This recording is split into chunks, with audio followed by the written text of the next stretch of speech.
Injuries are already becoming a problem on the Chicago Bears offensive line at training camp. But along the way, it's revealed a little bit more about Ryan Poles' plan when he built up that position this offseason.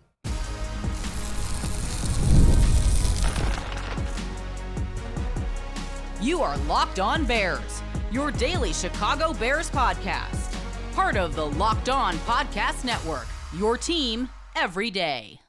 This is Locked On Bears, and I'm your host, Lauren Cox. I'm here to bring you your daily, in-depth Chicago Bears news and analysis. You can follow me on Twitter at CoxSports1. You can follow the podcast at Locked On Bears on all of your favorite social media platforms, including the Locked On Bears YouTube channel, where you can keep up with all of our video podcasts as well. Thanks for making Locked On Bears your first listen today. We're part of the Locked On Podcast Network, your team every day. Today's episode is brought to you by FanDuel Sportsbook. Make every moment more. This summer, FanDuel is hooking up all customers with a boost or a bonus daily. Visit FanDuel.com to get started. On the show today, we look at how the injuries are mounting on this Chicago Bears offensive line and what impact that's having, including the Nate Davis saga continuing with more missed practices that feels like at this point all we can expect, and maybe foreshadowing what could be ahead for the rest of this season. We'll hear Matt Eberflus taking a slightly different tone with how he's talking about Nate Davis now than what we've heard in the past. We'll also then learn more about how Ryan Bates fits into all this and why maybe this is all along, the Nate Davis concerns and the Tevin Jenkins concerns with injuries, is all along why Ryan Poles targeted Bates so heavily and made him a big investment in this offensive line because of his ability to really help solve or offer an alternate option for this problem. And we'll also check in on Braxton Jones' injury recovery at left tackle, and in general, all the moving pieces on the offensive line leading to some pre-snap penalty issues at practice, and how it's not a great start all around, but still plenty of time here before week one for this group to really solidify and get things back together. But the big concern was over the weekend, right guard Nate Davis leaves practice with a strain in his leg. We don't know a lot of details. Wasn't like it was a big carted off the field kind of moment, but missed the rest of practice. And it's the latest in I want to say long-running saga of mixed availability from Nate Davis. And I think we kind of went into training camp trying to be willing to give it a clean slate and excuse some of what we saw last season and say, all right, here's your opportunity to prove to all of us and the team that you can stay healthy and be the type of guard that the Bears signed him to be last offseason. And yet, 2 padded practices in, he's banged up again, out of the lineup, and even Matt Eberflus, I think, you don't hear anger here per se by any means, but maybe just the tiniest bit more frustration than we've heard from him in the past. We talk about Nate Davis, and it feels like a little bit more of a message is being sent to him this time, where it's in the past, it's all right, hey, guys got to get healthy and we need you to be out there. And now it's hey, if you're not healthy, you're not going to be out there, and we need you to be out there, and if we can't rely on you, then we're not going to try to rely on you. Here's how Matt Eberflus addressed the Nate Davis situation and the offensive line injuries as a whole. Davis started practice today, but he was out by the time one-on-ones rolled around. Is he going to be day-to-day? Did he do something today? Yeah, he's day-to-day. We'll see how it goes. When a guy strains something during that time, we always pull him to make sure that we can get the full rest for that particular day and then get him back to the next practice as fast as we can. You guys have talked about the importance of having that depth in the interior, having Bates slide over. I obviously haven't committed to that center role yet. Is that part of the reason why you guys haven't locked in a center yet, is just no one having the versatility of the guard positions? It is. Versatility on the offensive line is something that we have now, and we didn't have before as much. So the depth is crucial, and always getting a pair, and I always say a pair and a spare at each position, and that's what we did today. Does it start to become a dependability issue when you talk about Nate, his ability to consistently practice when the pads come on? Because does that become something that you got to kind of work on and start to develop some contingency plans because he is in and out so often? Yeah, I mean, availability is everything, right, in this league. And so you got to be available to practice. You got to be able to go through hard in terms of, doing hard better during training camp. And that's all part of preparing for the first part of the season, to be able to do that, to callous yourself. That's your individual responsibility to the football team. And when you're not out there, guess what? That doesn't happen. So availability is important at every position. And sometimes guys get injured, and that's the way it goes. And there's some things you can do, but they have to get back as fast as possible. Because to me, there's a lot of competition on this roster. It feels to me like the Bears obviously want Nate Davis to be healthy and to be their starting right guard. But the way Matt Eberflus talks about it there, and the way this has gone on for the last season and a half, or year and a half, I guess I should say, signals to me like, hey, they want Nate Davis out there, but they're not afraid to not rely on Nate Davis. Like, he's their highest paid offensive lineman this season. He's one of the highest paid. He's like in the top 10 among guards in the NFL. His cap hit is it's over $11 million. The Bears are paying Nate Davis this season. And I think Matt Eberflus is saying there is like, hey, listen, he wasn't saying this explicitly, but like, we don't care whether you're making $11 million or the veteran minimum. If you're not reliable and not available for us consistently, then we're not going to rely on you. And I think there's a real path here where the Bears make Nate Davis a backup this season. An $11 million backup, but a backup nonetheless, because they just can't consistently rely on him being in the lineup and playing 17 games or consistent stretches of games. Like, I think back to last season when they benched Cody Whitehair during that season. Eventually they kind of sat him down, and he finished the year as kind of a healthy scratch while making $14 million was his cap hit last season. So Cody Whitehair cost even more than Nate Davis, and they were still willing to say, yeah, we're going to sit you down. And, they had Lucas Patrick at center and Tevin Jenkins at left guard and Nate Davis at right guard, and that was the lineup. And Whitehair wasn't playing and wasn't injured, at least that we knew about, as a part of that, because they just said, you know what, sorry, Cody, it's just not cutting it for us right now. So they're not afraid to sit a guy down regardless of what his salary looks like. And when you really kind of look at the Nate Davis injury history as a whole, you kind of build up this track record of feeling like how can you count on him to be reliable? You look back to last season, he missed 2 games for personal reasons early on, and then ankle injury later on in the season, missed 4 more games. The year before that in Tennessee, missed a game with a knee injury, missed a game with a foot injury, then missed 3 games and ended the season on IR with an ankle injury. And even back in 2021, missed 3 games with a concussion.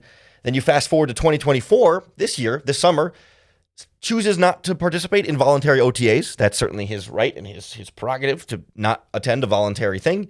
But then at least the couple of minicamp practices that were open, Nate Davis was not participating there. We don't know how much he missed or exactly why he missed minicamp practices. We don't know if there was an injury thing there. It wasn't super clear to us why he wasn't participating in those. And now leaves training camp practice with a leg strain. So it's just like one thing after the other. And it's not like he's doing it on purpose. It's not even necessarily his fault, right? He's not trying to get injured. He's trying to be healthy and play, but he just can't. And at some point, with that kind of a track record coming into the season, you can't count on him for 17 games, and you might not be able to count on him for, I don't know, would he play like, I think 11 last season when it was all said and done? Like that's about all you're getting from Nate Davis. So is that what you want to go with as your plan A, or would you rather have someone else in there that you feel like can hold down the fort there and put your $11 million guard on the bench? I really think this is exactly why Ryan Poles approached the offseason this way when it came to the offensive line. Specifically, trading for Ryan Bates, I think, really hit a couple solutions for Ryan Poles in one move, and then adding Coleman Shelton to that. Like, I think it all sort of, you can kind of see all why it's come together now based on having contingency plans for injuries on this offensive line. So we'll kind of check in on where Bates and the center competition stand and where this whole offensive line combination might fit given the Nate Davis injury situation next on Locked On Bears.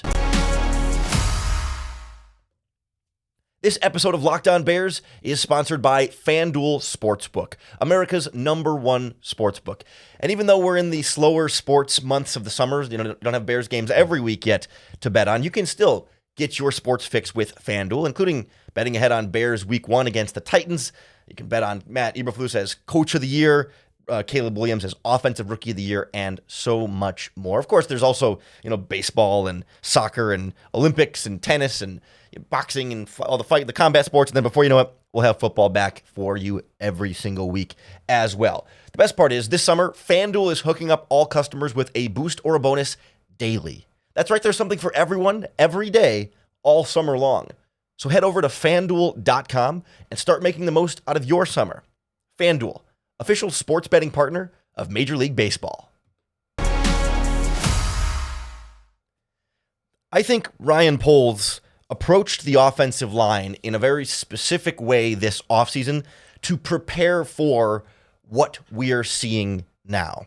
And I think at the time, I would have wanted him to go about it a different way. And certainly it's not like this is the best, this is the only way the way he did is the only way to do it or the best way or whatever, but like it makes more sense now why he traded for Ryan Bates and signed Coleman Shelton as opposed to putting more of a premium on the center position or, using an earlier draft pick on a guard or a center instead of, taking Karan Namagaji in the third round there. Like, I think this all starts to add up a little bit more when you kind of see how they're approaching it now. So when Nate Davis leaves practice on Saturday with this leg strain, and we heard Matt Eberflus say he's day-to-day, they're hoping to get him back soon, but, he's got to work at it and do that and kind of, I think part of the message there too is like toughen up a little bit. Like that's why they practice them hard so they can be more durable in the season, and Nate Davis is struggling with that for the second straight training camp. But regardless, like when Davis leaves,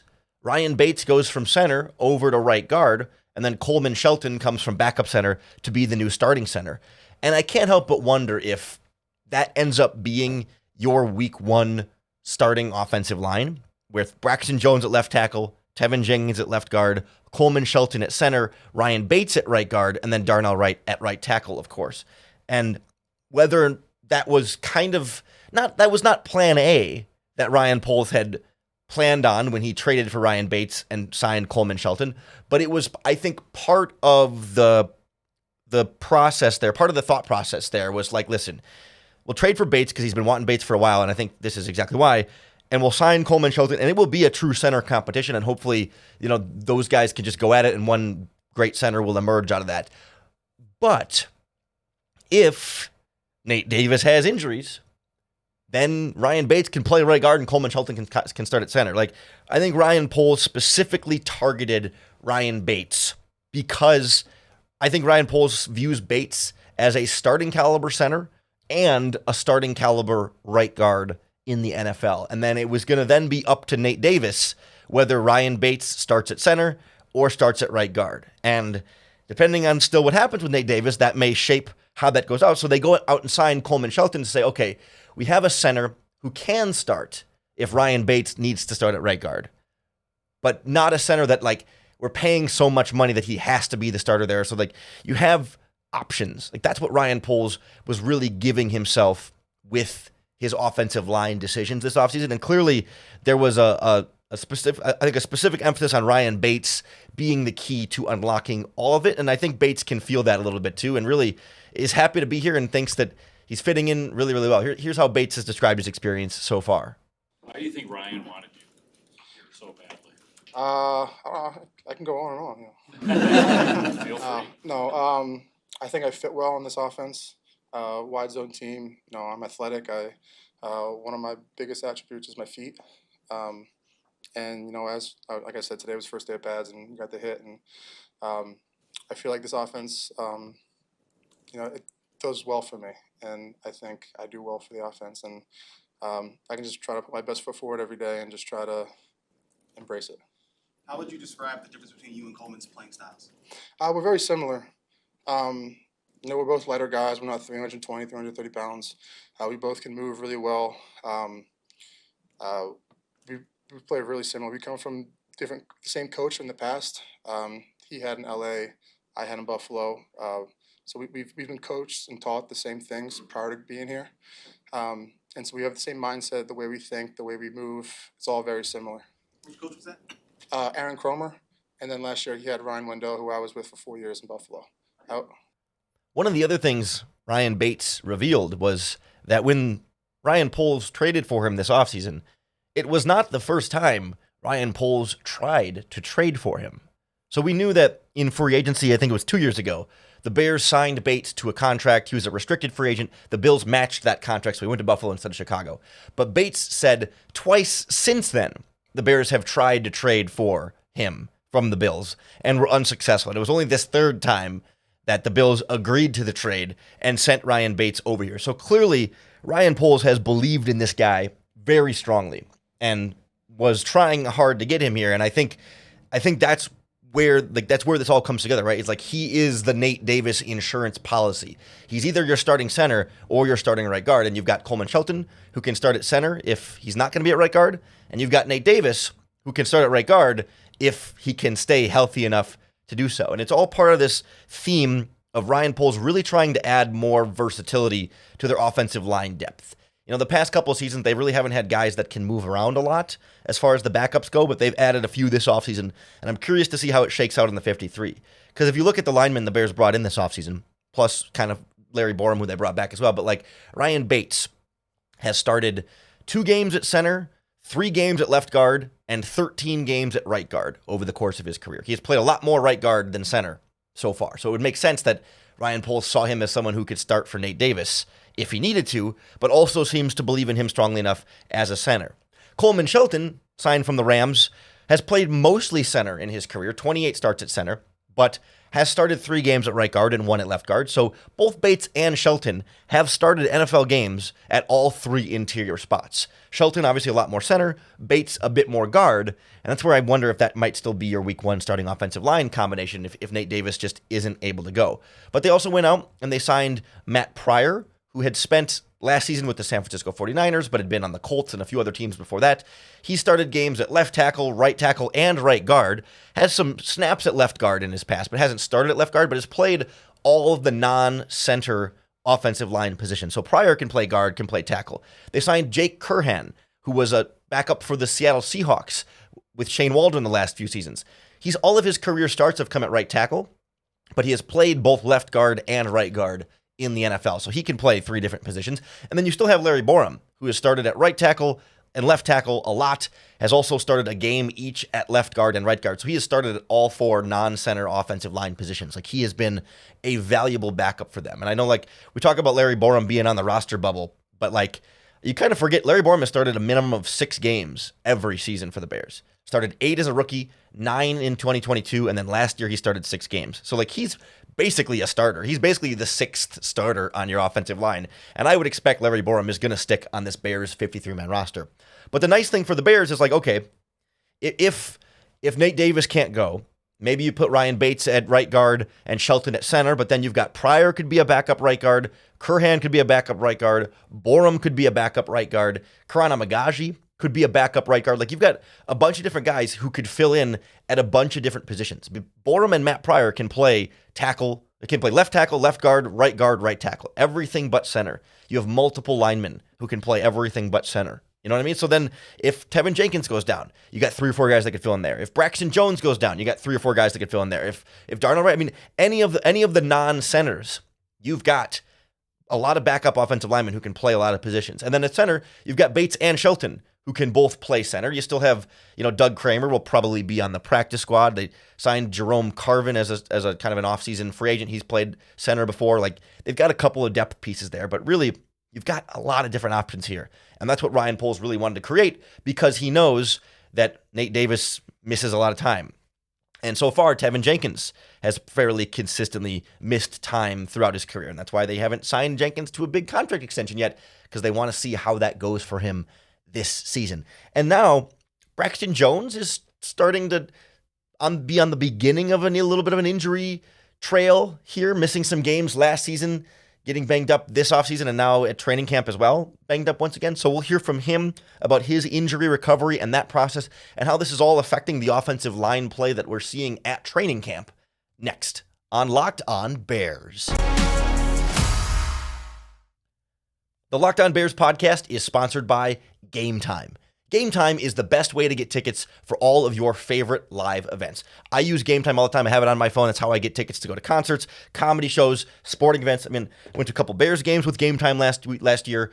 I went to a concert at Wrigley Field just a couple weeks ago with Gametime. I'm seeing 2 concerts next week, actually. 3 Dog Night and Primus.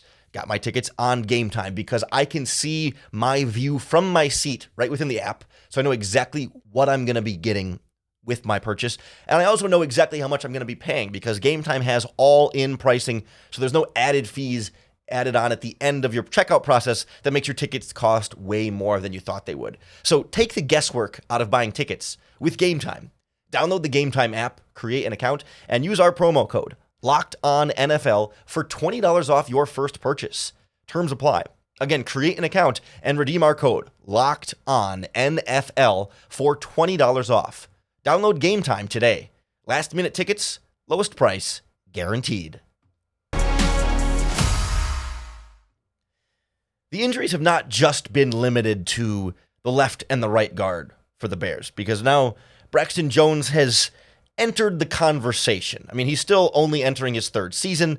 He hasn't had a laundry list of injuries, but the last 12 months, or maybe more like even 9 or 10 months for Braxton Jones, has been the beginning of a small string of injuries that doesn't necessarily have to mean anything grander for his longer career there, but something to keep an eye on because we're kind of injury sensitive on the offensive line right now. You recall last season, after about 2 or 3 games into the season, Braxton Jones lands on short-term injured reserve, misses, I think, 6 games over the course of on that stretch on injured reserve, comes back and finishes out the year, but obviously, banged up to start that, and now gets a little bit nicked, I think, at OTAs, and now at minicamp.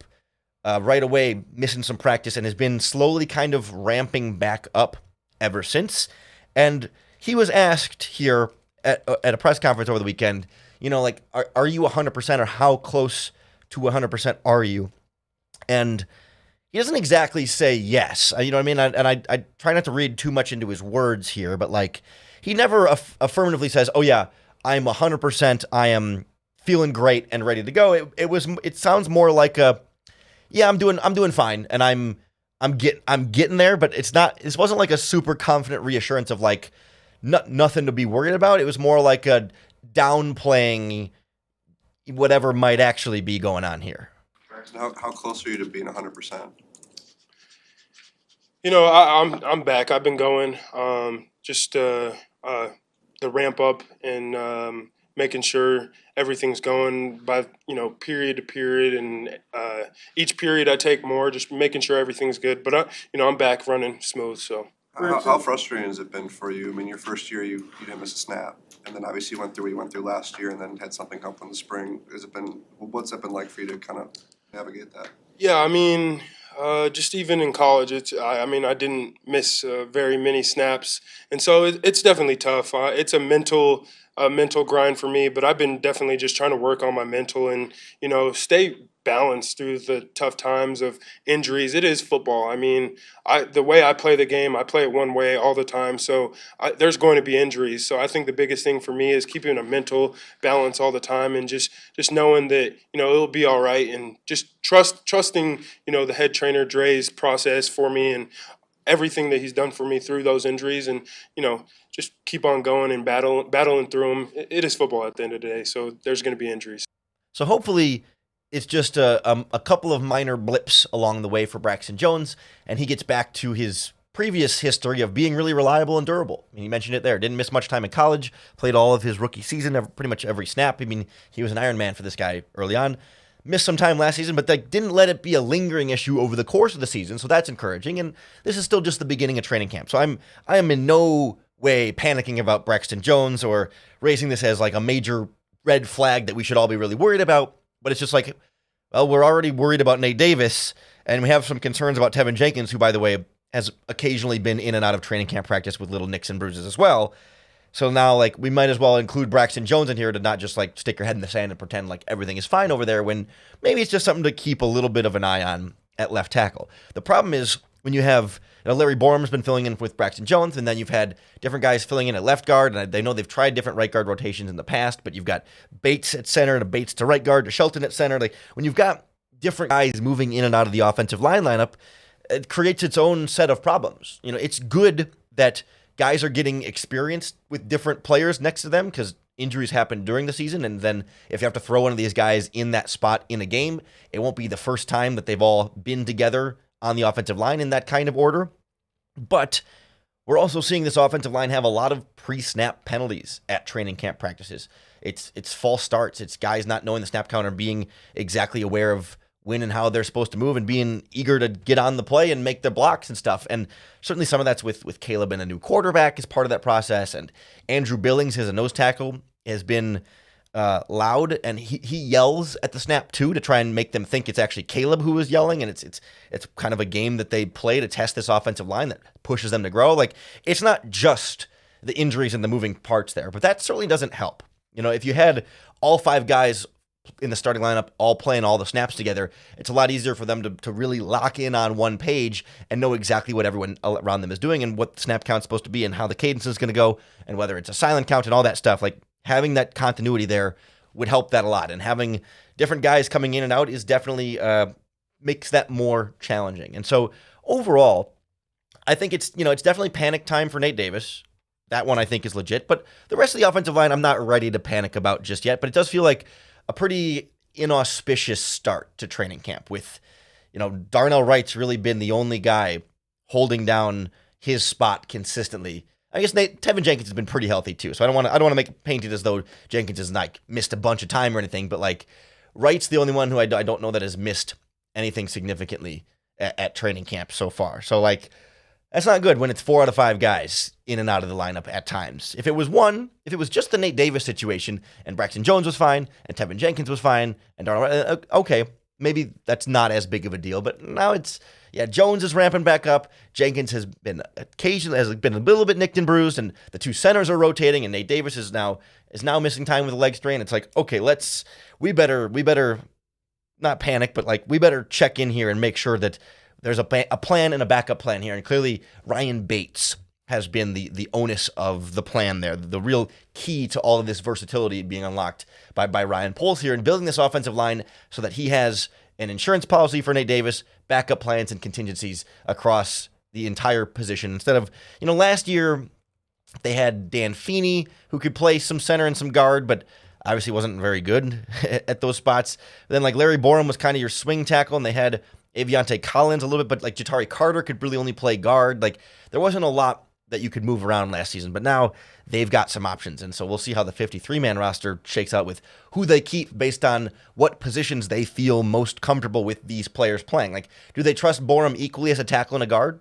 Probably not. Do they trust Matt Pryor or Jake Curhan equally as tackle guard? I mean, we'll see. Maybe they feel like one guy a little bit better as a guard who can play tackle, and another guy a little bit better as a tackle who can play guard. And we still got to see where Karan Amagaji fits in all this, the 3rd-round pick out of Yale.